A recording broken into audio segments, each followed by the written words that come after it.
get to see my class. I'll even tell you all.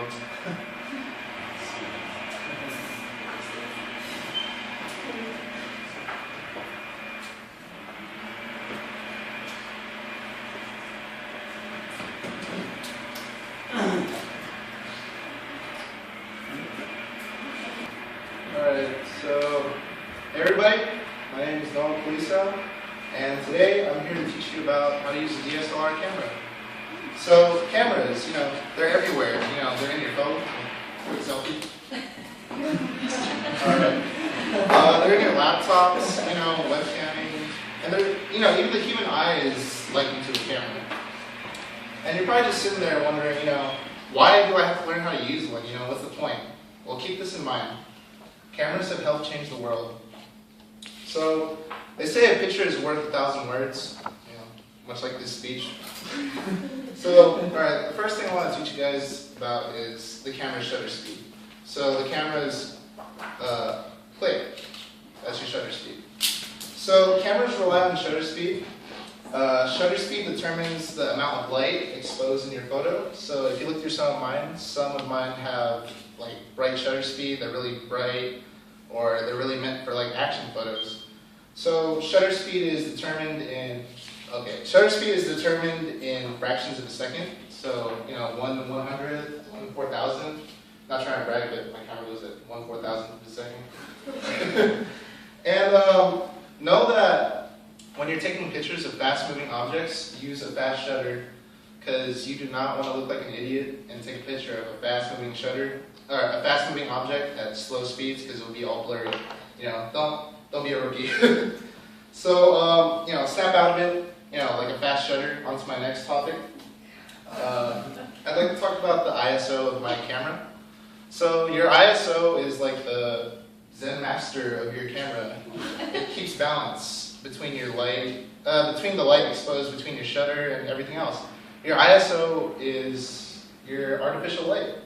So by I mean Zen master, Zen balance, all that kind of stuff.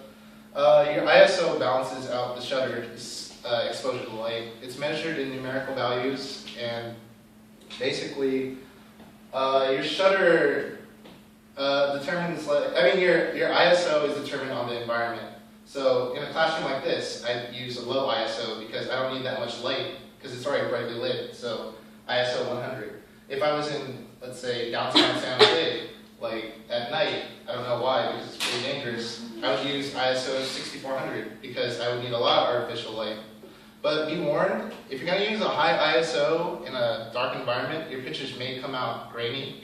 So if you saw that picture of the skateboarder, that was at night. It's kind of grainy, he looks like pizza sauce sometimes, people tell me that.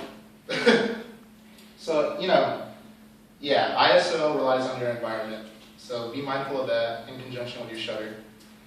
I know you're probably all getting bored, we're near the end, like a bomb, a photo bomb. It's pretty bad. So I know it may not seem like an essential skill, but timing is very, very essential. You don't want to look like Nigel Thornberry Jr. in theater, because I caught her at a bad time, and now she hates me. So timing is very essential. Be patient with your photos, because you're not going to get it done in one try. Like all the photos I took, there's countless times of snapping, countless frustration. I hate you because of all that stuff. And I know we all want to be like hipsters. It's center. It's so nice. But remember this: photographers don't really want you to center your photo. There's a thing we call the rule of thirds. Basically, a picture is divided into a grid of 3. I'm sorry, you have to look at her face again. But once you divide it into 3 rows, you want your subjects to be aligned on the intersections. So you're probably sitting there just like, why is he even talking to me about this? Well, know this: photos capture memories of happiness, of pain, and things you never want to forget. Learning how to use a camera can help shape the world around you. All the stuff going on in Afghanistan, Syria, how is that being broadcast to us? Through the lens of a camera. And learning how to use one could be essential. And thank you all.